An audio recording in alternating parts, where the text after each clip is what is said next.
antara kegilaan yang berlaku dalam masyarakat di dunia juga yang wujud di Malaysia adalah pedofilia. Pedofilia ini dia termasuk di bawah parafilia, ketertarikan seksual yang tak normal, dan pedofilia ini menjurus kepada individu yang terangsang secara eksklusif ataupun non-eksklusif. Maksudnya dia juga suka pada orang dewasa, tapi dia juga ada suka kepada kanak-kanak demi tujuan seksual. Bila kita sebutkan tentang kanak-kanak, kita perlu tahu daripada sudut undang-undang, kanak-kanak ini adalah mereka yang berusia 18 tahun ke bawah. Tetapi pada sudut pandang pedofilia, sebenarnya mereka ini perasaan cinta secara eksklusif dengan budak-budak tu kepada budak-budak yang berusia 12 tahun ke bawah. Apatah lagi kanak-kanak itu belum lagi berubah fizikal mereka menjadi seorang remaja. Jadi hari ini kita perlu faham, kita perlu tengok balik dalam negara kita tentang isu pedo ni. Sebab negara kita sudah beberapa kali digemparkan dengan kes pedofilia yang sangat menyayat hati. Sebagai contoh, tahun 2007 kehilangan adik Nurin Jazlin. Ketika itu Nurin Jazlin telah dicolik ketika pergi ke pasar malam di area Wang Semaju, dan kemudian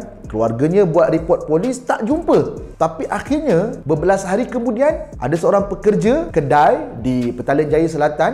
Depan kedai dia nampak ada sebuah beg sukan yang keadaan masih baru diletakkan depan kedai dia. Dan bila dia tengok, dia terkejut sebab ada seorang budak dalam tu. Bila polis datang buat siasatan, dia dapati itu adalah adik Nurin Jazlin yang telah meninggal dunia. Sedih sangat cerita ni. Dan selepas pada itu, kes ni masih tak selesai ataupun kita tak dapat tahu siapa pelakunya sampai hari ini 2022. Selang beberapa tahun kemudian, dalam negara kita digemparkan pula tentang seorang pelajar kita, yang sambung di negara Eropah lah, ditahan oleh pihak berkuasa tempatan di sana, menyimpan hampir 30,000 video gambar lucah kanak-kanak. Dia dihukum di sana, disabitkan bersalah, dipendekkan hukuman dan balik semula ke Malaysia. Dan isu itu viral beberapa tahun yang lepas. Dan untuk pengetahuan tuan-puan, seperti saya pernah ceritakan pada video yang lepas, Malaysia ni pada tahun 2019 top number 1 in Southeast Asia, paling banyak mengakses video lucah kanak-kanak. Dan jumlah itu sudah pasti meningkat ketika PKP tahun 2020 dan 2021. Mereka mencari, mengakses bahan-bahan itu. Jadi tuan-puan, saya nak sebutkan, kalau dulu pedofilia ini mungkin mencari mangsa di taman-taman permainan, di depan sekolah, mungkin dia usah je budak-budak tu. Tapi hari ini pedofilia sangat mudah untuk cari mangsa melalui social media. Berapa ramai anak-anak hari ini menggunakan social media bawah umur, yang create akaun dia pun bukan orang lain, mak ayah dia juga.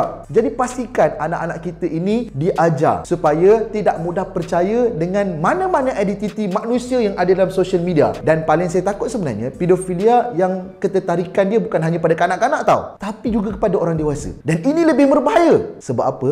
Mungkin dia seorang ayah yang tertarik kepada isterinya juga, tapi dalam masa yang sama tertarik kepada kanak-kanak. Dan ini yang paling susah untuk kita detect. Sebenarnya pedofilia yang biasa pun susah nak detect, tapi nak bagi tahu sebab mereka ni boleh jadi seorang ayah di rumah, seorang atuk di kampung. Dan paling saya takut kalau hal seperti ini berlaku dalam institusi pendidikan dalam negara, di sekolah. Saya nak ambil satu kisah yang terakhir saya nak sebutkan, sebuah kisah yang berlaku tentang seorang tenaga pengajar yang mana beliau dipenjarakan 40 tahun lebih disebabkan kesalahan mencabul pelajarnya, budak-budak darjah 1, budak-budak lelaki, dan terbukti bersalah. Saat dia dijatuhkan hukuman, pihak peguam bela meminta hakim supaya diringankan hukuman. Kerana apa? Ketika dia kecil dulu, dia juga pernah dicabul. Jadi kita bayangkan kitaran seperti ini yang kita takut daripada pedofilia yang mensasarkan kanak-kanak. Ada kanak-kanak yang trauma saat membesar, ada yang takut mengalami depression, dan kita takut juga ada anak-anak yang membesar dalam keadaan dia trigger dengan benda tu hingga dia cuba explore lebih teruk lagi, hingga ketagih dengan pornografi, ketagih dengan seksual, dan akhirnya susah dia untuk kembali semula. Untuk mak ayah, kalau ada anak-anak yang menjadi mangsa kepada pedofilia, cepat-cepat untuk buat report. Kalau secara online, screenshot, kena buat report dan juga kena salurkan juga kepada MC-MC. Kerana apa? Sebab undang-undang ataupun hak kanak-kanak ini sangat dijaga dalam Akta Kanak-kanak, khususnya dalam kesalahan-kesalahan jenayah itu sendiri.